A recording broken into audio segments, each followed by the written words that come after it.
A survey by Ipsos Global Inflation Monitor survey recently found that 1 in 3 Singaporeans felt that their standard of living will fall this year.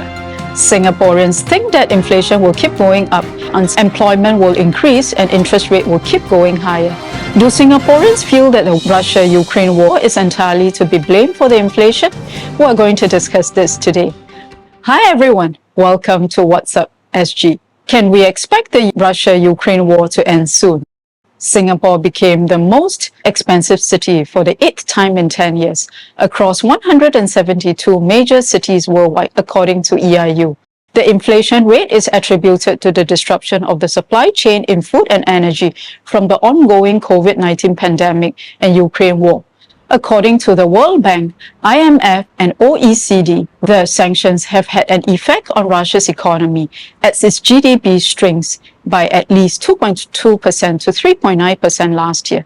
Russia is chalking up a trade deficit while inflation shot up 14% last year.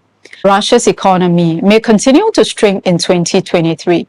Its GDP is forecast to decline by 3.3% to 5.6%, according to the World Bank and OECD. The US and the EU have been supporting Ukraine militarily and financially to defeat Russia since the beginning of Russia's war against Ukraine.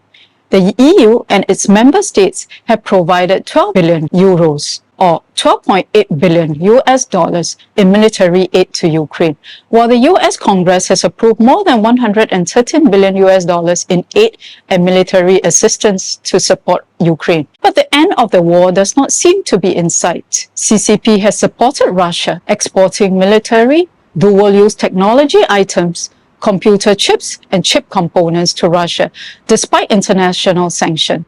CCP is also boosting the revenue of Russia by purchasing oil above a price cap on Russian crude oil that G7 introduced on December the 5th last year.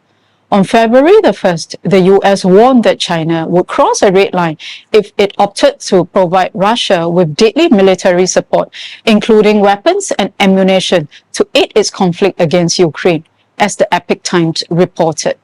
Joseph Borrell said on Sunday, EU nations need to accelerate their military support and supply more ammunition at a fastest pace to Ukraine in order for Ukraine to prevail. Some help for inflation. 73% felt that Singapore's government's policy are playing their role. Take, for instance, an increase of the GST hike by 1% to 8% this year, while Singapore is already experiencing inflation.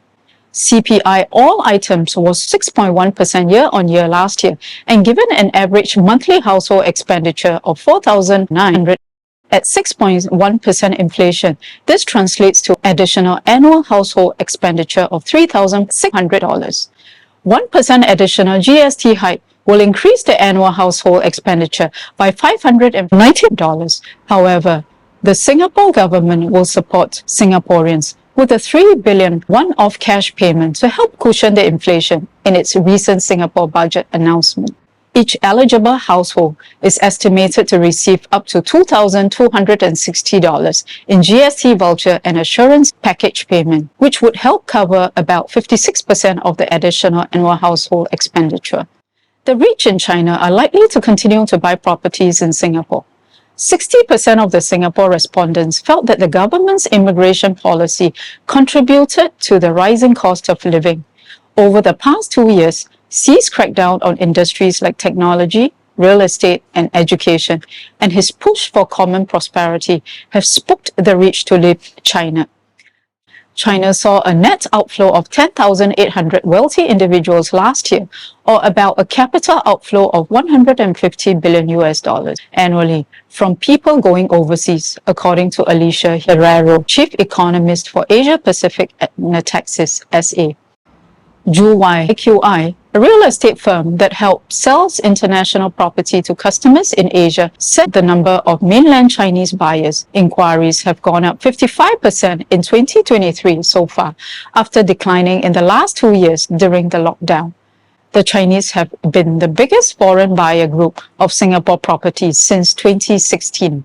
Private property prices have increased 8.4% last year, slower than 10.6% increase in 2021. Buyers from China PRs, non-PRs, and foreigners purchased 1,539 condos in the first 8 months of last year, representing 11% of the total transactions.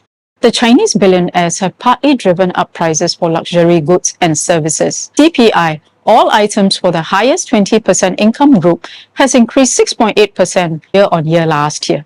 $1 million luxury cars, such as 87 Bentleys and 78 Rolls-Royce, were registered in Singapore this year, up 26% and 90% respectively, compared with 2019. The private golf membership and Sentosa club overlooking the Singapore streets has more than doubled to 880,000 Singapore dollars since the end of 2019, according to figures from brokerage firm Singolf Services. Under the Singapore budget, BSD has increased by 1 to 5% for property value between 1.6 million to 3 million and by 2% to 6% for property value above $3 million. It remains to be seen if the increase in BSD will slow down property prices. More bumpy road ahead. Nearly 103,000 workers were laid off in the US in January, more than twice the amount in December last year, according to employment analytics firm Challenger, Ray and Christmas Inc. The tech sector made up 41% of the planned layoffs, while those at retailers and financial companies also climbed from a year ago, the report stated. The US tech layoff has a knock-on effect in Singapore. Retrenchments jumped 35% to 1,120 in the third quarter of last year, from 830 in the previous quarter, largely due to layoffs at tech firms, according to the Singapore Ministry of Manpower. Retrenchments in the information and communication sectors went up from 110 in the second quarter to 460 in the third quarter last year. The sector's job vacancies remain high, suggesting that layoffs were due to restructuring efforts, the ministry said. The ministry report also showed the retrenched workers who found jobs dipped from about 72% in the first quarter to around 65% in the third quarter. Interest rate likely to stay high. Goldman Sachs, Deutsche Bank, the Bank of America, and other financial institutions are expecting the Federal Reserve to extend its interest rate hikes by 3 more times this year, as recent US data pointed to persistent inflation and a resilient labor market. The Fed rates currently stands at 4.75%. SIBOR will follow the Fed rate hikes. 3-month SIBOR currently stands at 4.25%.